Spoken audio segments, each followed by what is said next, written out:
गोवापुर गांव के जंगल में पीलू अपने पति बबलू के साथ रहती थी। दोनों पति पत्नी हनुमान जी के भक्ति करते थे। पीलू हर दिन हनुमान जी को बूंदी का भोग लगाती थी और बबलू उन्हीं के नाम का दिन भर जाप करता रहता था। पीलू, मेरा सपना है कि हम लोग भी कभी हनुमान जी के नाम से गरीबों को खाना खिलाए। जी, आपके ख्याल तो बहुत अच्छे हैं। जय हनुमान जी की। जब मर्जी होगी तब वो हमारे से ऐसा इंतजाम करा देंगे।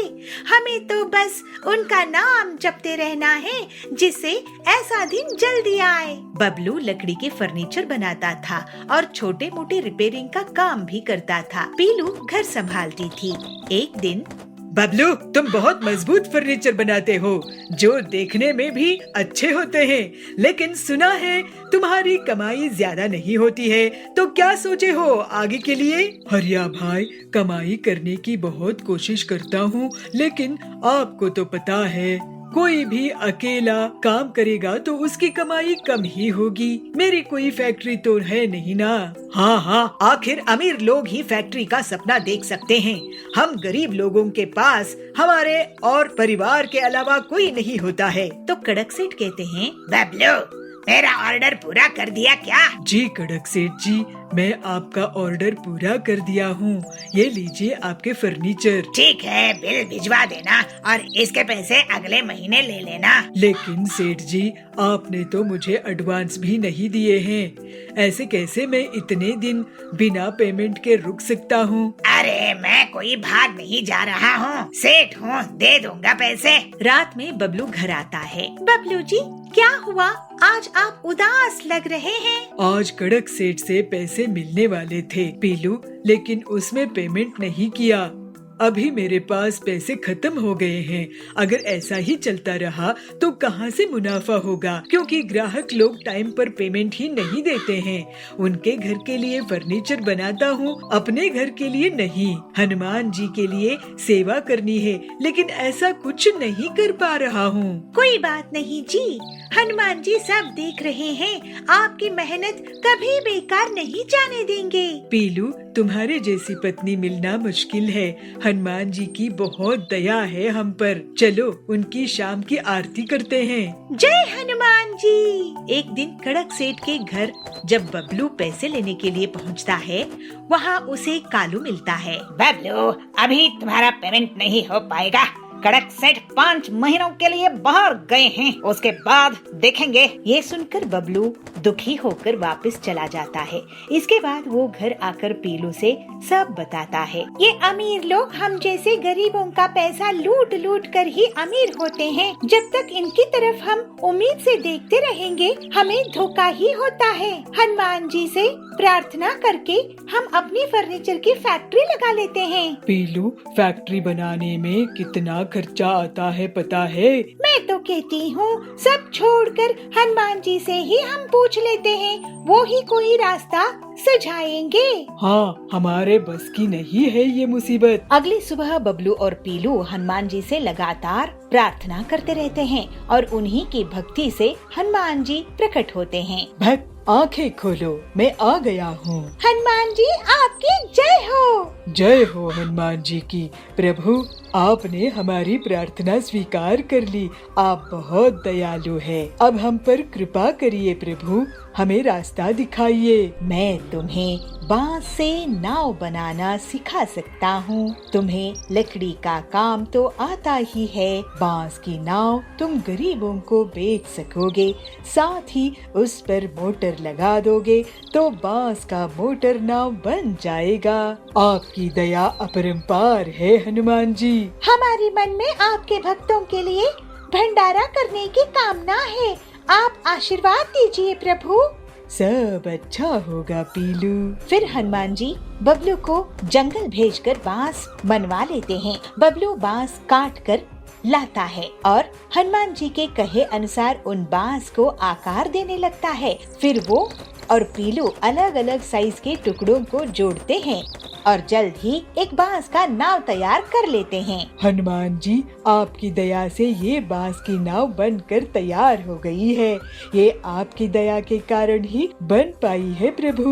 अब तुम लोग इसका व्यापार करो। जय श्री राम। फिर हनुमान जी वहाँ से अंतर्ध्यान हो जाते हैं। हनुमान जी ने जैसा कहा वैसा ही करते हैं। बांस की नाव को गरीबों को बेचते हैं और मोटर बांस की नाव बनाकर भी बेचते हैं। सही कह रही हो पीलू, अब मैं ऐसा ही करता हूँ।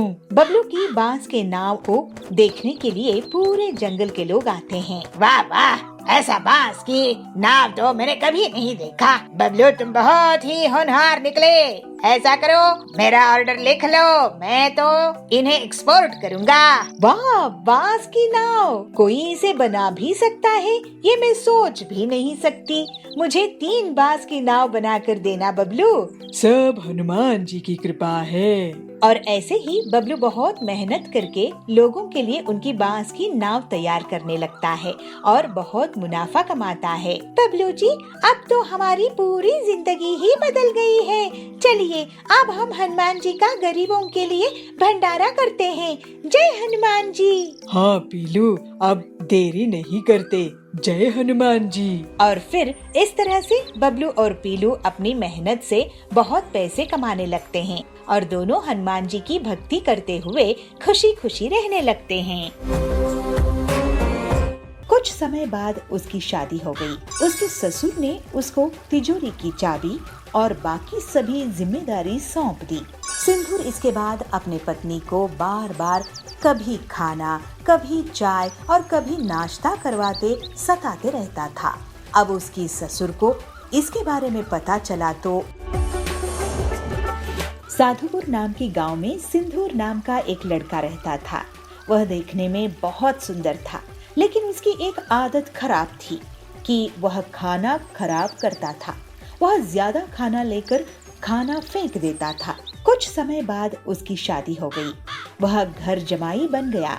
उसके ससुर ने उसको तिजोरी की चाबी और बाकी सभी जिम्मेदारी सौंप दी और बोले, मैं अभी तक अच्छे से कारोबार चलाता आया हूँ।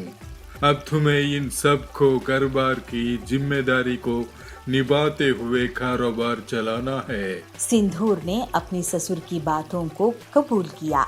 सिंदूर इसके बाद अपने पत्नी को बार बार कभी खाना, कभी चाय और कभी नाश्ता करवाते सताते रहता था।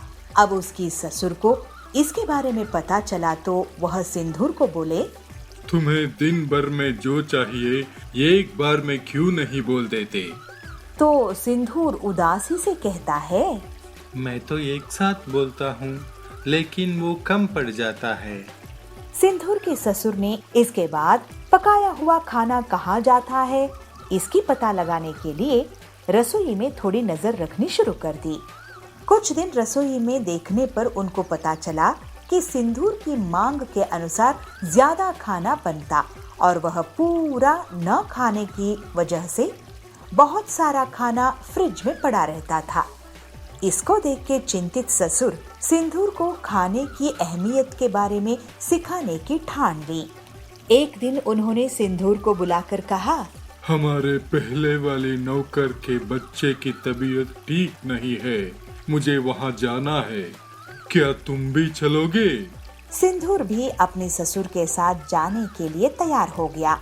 अपने नौकर की बस्ती में जाकर सिंदूर के ससुर ने कहा, मैं अभी रास्ता पूछ कर आता हूँ। इसके बाद सिंदूर वहीं खड़ा रहा। सिंदूर ने एक घर के अंदर झांक कर देखा तो एक छोटा बच्चा भूख के कारण रो रहा था। उसकी माँ ने अपने अनाज के सारे डिब्बे बर्तन देखे, लेकिन वो खाली थे। यह देखकर सिंदूर को रोना आ गया। कुछ देर बाद उसके ससुर आए और उसको अपने नौकर के घर लेकर गए। नौकर के घर जाने पर उसका लड़का बीमार लेटा हुआ था। जब सिंदूर के ससुर ने बीमारी का कारण पूछा तो नौकर ने कहा, ये घर से बचा हुआ भोजन लेकर खाया था, लेकिन उसको नहीं पता था कि वह खाना खराब था। उसको खा के बेटे की तबीयत खराब हो गई है। यह कहकर वह रोने लगा। कुछ देर के बाद सिंदूर और उसके ससुर अपने घर आ गए। घर आने पर सिंदूर अपनी ससुर के सामने हाथ जोड़कर क्षमा मांगते हुए आंख में पानी भर लेता है। जब उसकी ससुर ने कारण पूछा तो सिंदूर कहता है, मैं खाने को कितना बर्बाद करता था और किसी को खाने के लिए 2 वक्त की रोटी भी नहीं है। अब के बाद मैं खाने को कभी बर्बाद नहीं करूंगा। सिंदूर को खाने की कीमत महसूस होने पर उसके ससुर खुश हो जाते हैं और सिंदूर ससुर से कहता है, हमें अन्न को कभी भी बर्बाद नहीं करना चाहिए। इसके प्रायश्चित के लिए मैं अपनी हैसियत के हिसाब से हर दिन अन्नदान का बीड़ा उठाता हूँ। कहते हुए प्रसन्नता से अपने घर के पास के मंदिर जाके अन्नदान पे जुट जाता है। अरे मुझे पागल समझ के रखी हो क्या पीलू चिड़िया? मैं तुम्हें सीक्रेट क्यों बताऊं? मैं अपना क्या नुकसान कर लूं? अभी चलो भागो यहाँ से। अरे ये कालू क्या कर रहा है? पक्षियों के अंडे क्यों चुरा रहा है? एक जंगल में पीलू चिड़िया अपने पति बबलू के साथ रहा करती थी। पीलू वड़ा पाव बेचकर अपना घर का खर्च चलाया करती थी। जंगल के पक्षी पीलू चिड़िया के ठेले से वड़ा पाव खरीदकर मजे से खाते थे। पीलू के वड़ा पाव की बिक्री देखकर कालू कौवा उससे बहुत जलता था और एक दिन कालू कौवे ने भी अपना ठेला पीलू के ठेले के सामने लगा दिया। कालू आवाज लगाकर वड़ा पाव बेचना शुरू कर देता है। आओ आओ वड़ा पाव खाओ, गर्मा गर्म पंजाबी वड़ा पाव खाओ। अरे हरिया काका इधर आओ। वहाँ कहाँ जा रहे हो? वड़ा पाव खाने? अरे मेरा वड़ा पाव खाओगे तो सब खाना भूल जाओगे। इस तरह से कालू के आवाज देने पर हरिया काका उसके पास जाते हैं। अरे कालू, तूने भी वड़ा पाव की दुकान लगा ली? देखूं तो सही तेरे वड़ा पाव में कितना दम है। जरा एक प्लेट दे, अगर अच्छे नहीं हुए तो मैं तुझे पैसे नहीं दूंगा। अरे हरिया काका, एक बार खा के तो देखो, डबल लोगे।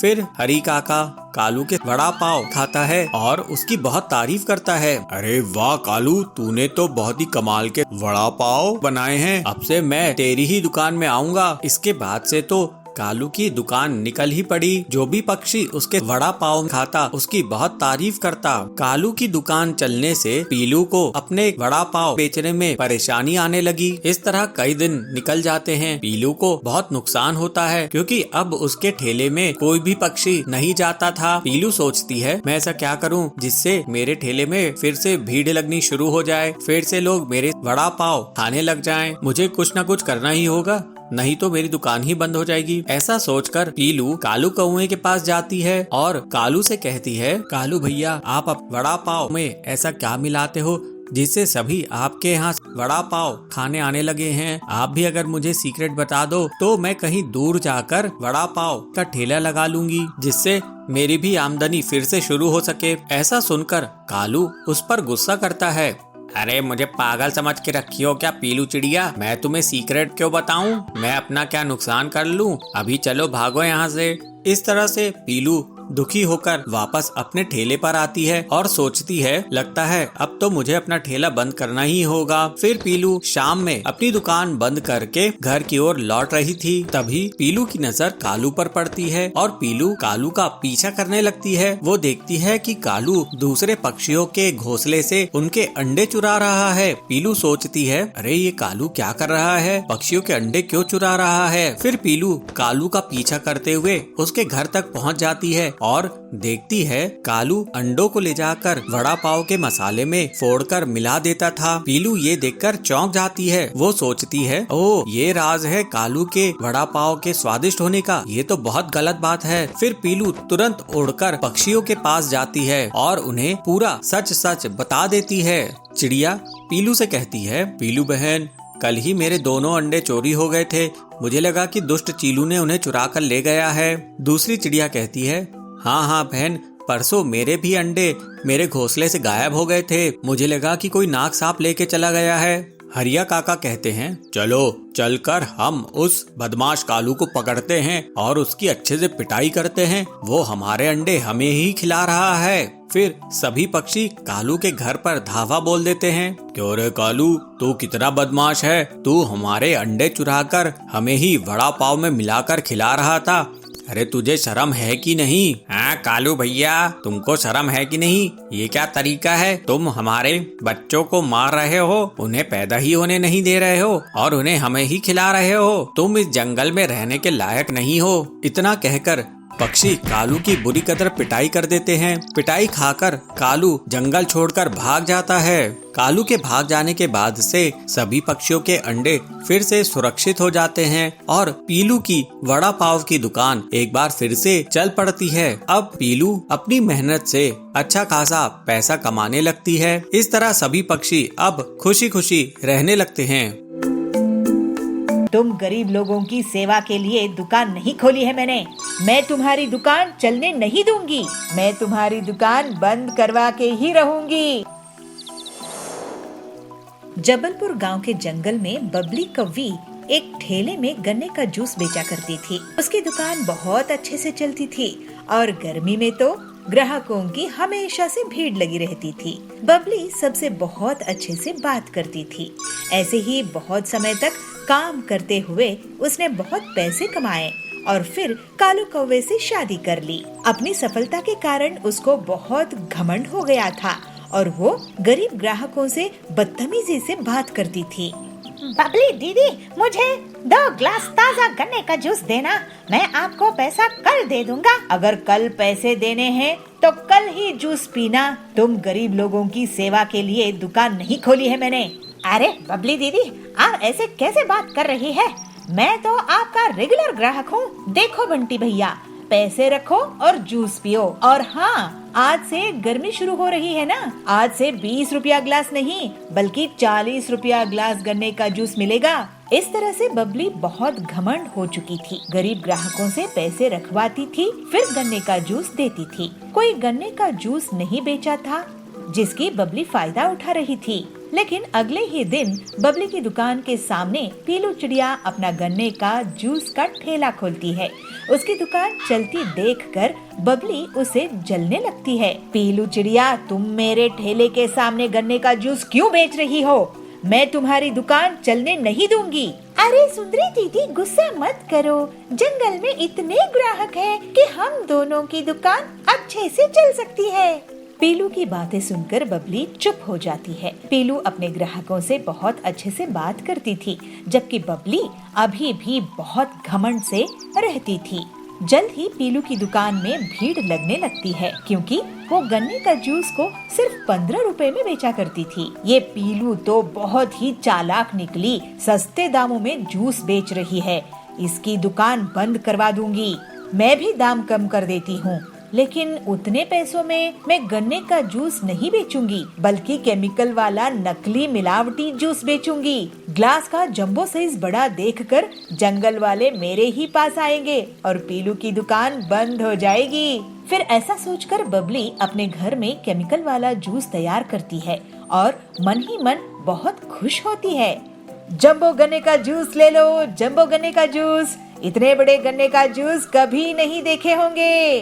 जंगल के पक्षी बबली की आवाज सुनकर उसकी दुकान की तरफ भागते हैं और ग्लास का साइज देखकर लालच में आ जाते हैं और सिर्फ कुछ ही मिनट्स में बबली के जंबो गन्ने का जूस बिक जाता है। देखा पीलू चिड़िया, मुझसे पंगा लेने का नतीजा, मैं तुम्हारी दुकान बंद करवा के ही रहूंगी। उसी दिन से पीलू की दुकान में ग्राहकों की कमी होने लगती है और अगले दिन से तो कोई भी उसकी दुकान नहीं जाता है। थोड़े ही दिनों में पीलू को दुकान बंद करने की नौबत आ जाती है। तभी एक दिन डॉक्टर हरिया उसकी दुकान पहुंचते हैं। पीलू, मुझे 1 गिलास जूस देना। बबली की दुकान में भीड़ है, मुझे लेट हो रहा है, नहीं तो मैं उसी की दुकान में जाता। ये लीजिए डॉक्टर सर। अरे वाह, ये बहुत ताज़ा है। ऐसा करो, तुम मेरे हॉस्पिटल में रोज 20 गिलास भेज दिया करो मरीज के लिए। पीलू ये सुनकर बहुत खुश हो जाती है और हरिया के मरीज उसके गन्ने का ताज़ा जूस पीकर ठीक हो जाते हैं। लेकिन तभी वहाँ बबली की दुकान से गन्ने का जूस पीने वाले पक्षी आते हैं और उल्टियाँ करने लगते हैं। अरे ये क्या, इन्हें तो उल्टियाँ हो रही है। उनका टेस्ट होता है और उनसे हरिया पूछता है कि वो लोग क्या खाए पिए थे। तब वो बताते हैं कि रोज वो बबली के यहाँ जूस पीते हैं। बबली, तुमने इस गन्ने की जूस में क्या मिलाया है? तुम्हें पता है सबको किडनी में स्टोन्स हो गए हैं। इन सब की तबीयत खराब हो गई है तुम्हारी दुकान का गन्ने का जूस पीकर। अरे ये लोग पीलू की दुकान का जूस पिया करते थे। फिर हरिया बताता है कि पीलू की दुकान के जूस से उसके बीमार मरीज ठीक हो गए हैं। इसके पहले बबली कुछ बोल पाती, सभी पक्षी उसको घेर लेते हैं। बबली, तुम हमसे इतना सारा पैसा लेती हो गन्ने के जूस का, लेकिन ये जहर बेच रही हो। वो पीलू कम दाम में भी हमें स्वादिष्ट और सेहतमंद गन्ने का जूस पिलाती है। अब तुम्हें इसका हर्जाना भुगतना होगा। ऐसा कहकर सभी पक्षी बबली को पुलिस के हवाले कर देते हैं। पीलू पूरी ईमानदारी के साथ स्वादिष्ट गन्ने का जूस बेचना जारी रखती है और जंगल वाले उसकी बहुत तारीफ करते हैं। अब जंगल में बस उसी की गन्ने का जूस का दुकान थी। पीलू और बाकी लोग अब हंसी खुशी रहने लगते हैं। बालापुर में टिल्लू चिड़ा एक गरीब नाई था। वो लोगों का हेयर कट करता था और पैसे कमाकर घर चलाता था। टिल्लू अपने बेटे और बहू के साथ रहता था। उसका बेटा बंटी इस काम को बिल्कुल भी पसंद नहीं करता था। उसे शहर जाकर कोई कारोबार करना था। एक दिन टिल्लू का एक्सीडेंट हो जाता है। वो बंटी को बुलाकर कहता है, बेटा बंटी, हम खानदानी हेयर कट कर रहे हैं। मेरे पिताजी और मैं अपने घर के लिए रोटी इसी काम को करते हुए कमाए हैं।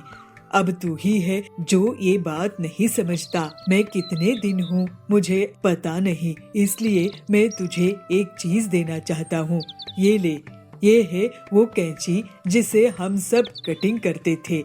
ये रख और काम कर। क्या पिताजी, आपको जायदाद के नाम पर ये कैंची ही मिली थी? पता नहीं आप मुझे कभी समझ पाएंगे कि नहीं।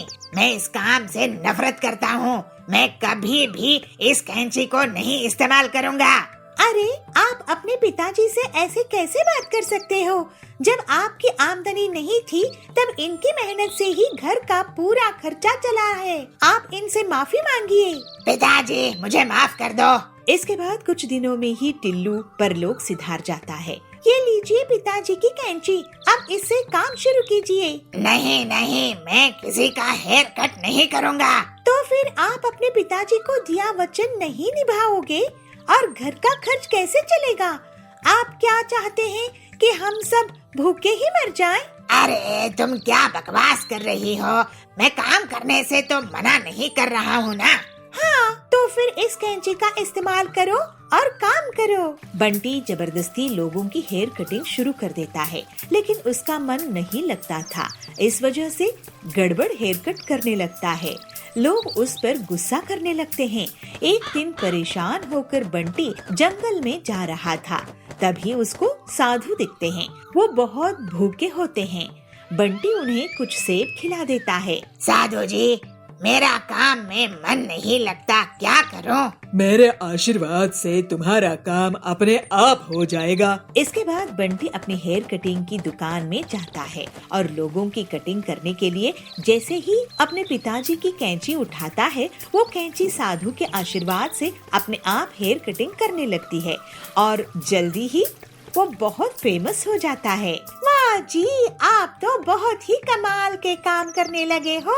मैंने तो सोचा भी नहीं था। तुम जानती हो पीलू, इस साधु महाराज के आशीर्वाद से हुई है। अब हम ना एक बड़ा घर खरीदेंगे। वाह जी। और बंटी एक बड़ी सी घर ले लेता है। इसके बाद बड़े बड़े हीरो उसके यहाँ हेयर कटिंग करवाने के लिए आने लगते हैं। पीलू, तुमने मुझे आलसी होने से बचा ली। अगर तुम नहीं होती तो मैं अपने पुरखों का हेयर कटिंग का काम नहीं करता। तुम्हारे कारण ही मैं इतनी तरक्की कर पाया हूँ। बड़ों का कहना मानना चाहिए जी, आपने भी वही किया। इस तरह से पीलू और बंटी खुशी खुशी रहने लगे। लोगों की मन की बात जानना बहुत कठिन होता है। अब बोले ना असली बात। पीलू के कहने पर कड़क वैसा ही करता है और चोर पूरा सच उगल देता है।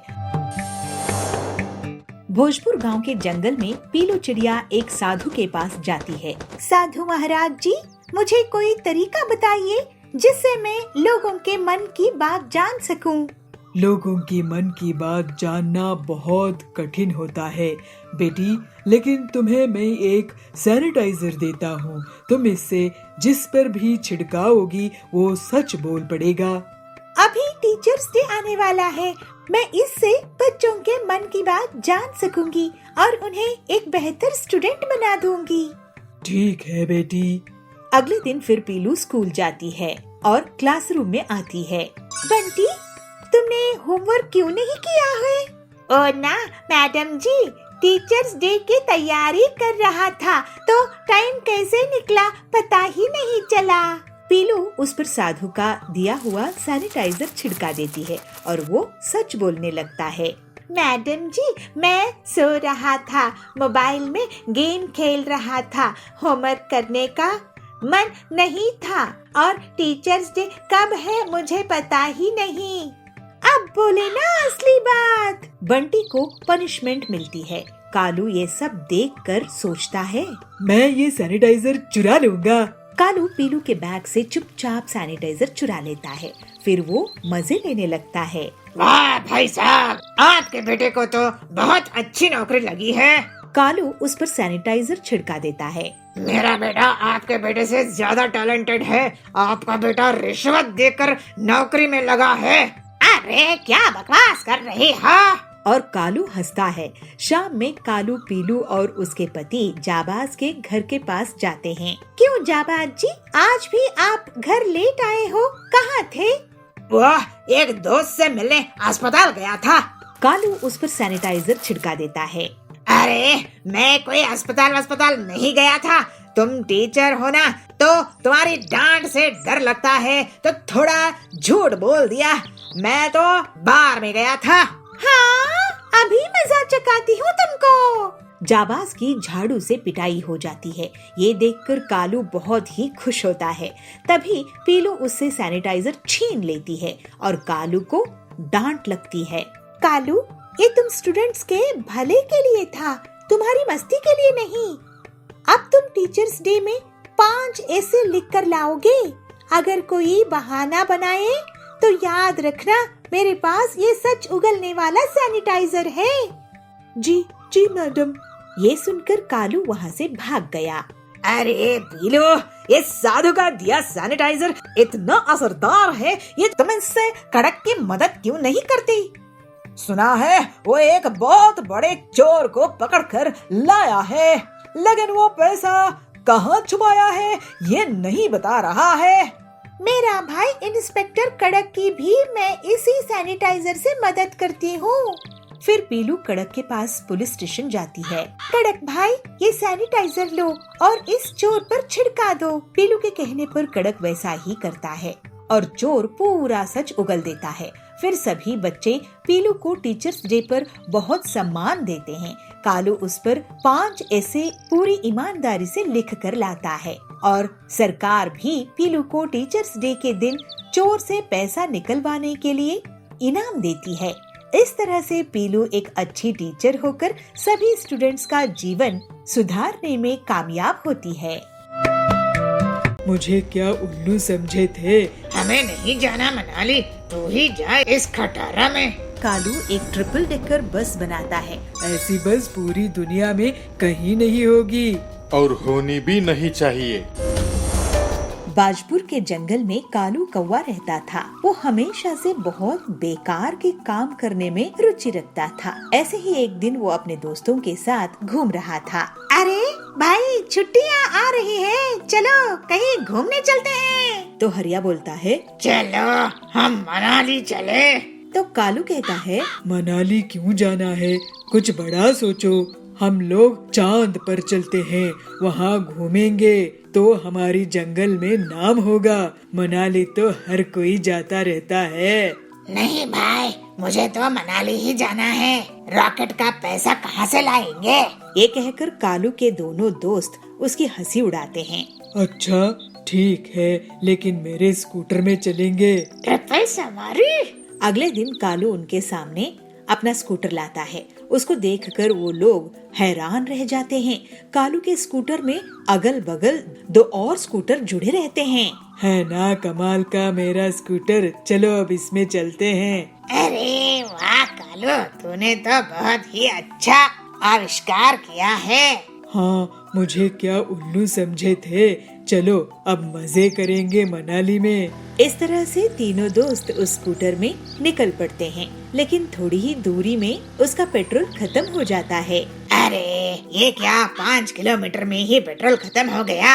हाँ, 3 स्कूटर है ना, वजन कम करने के लिए मैंने एक ही पेट्रोल टैंक लगाया है, लेकिन 3 इंजन है तो पेट्रोल थोड़ा ज्यादा पीती है ये स्कूटर।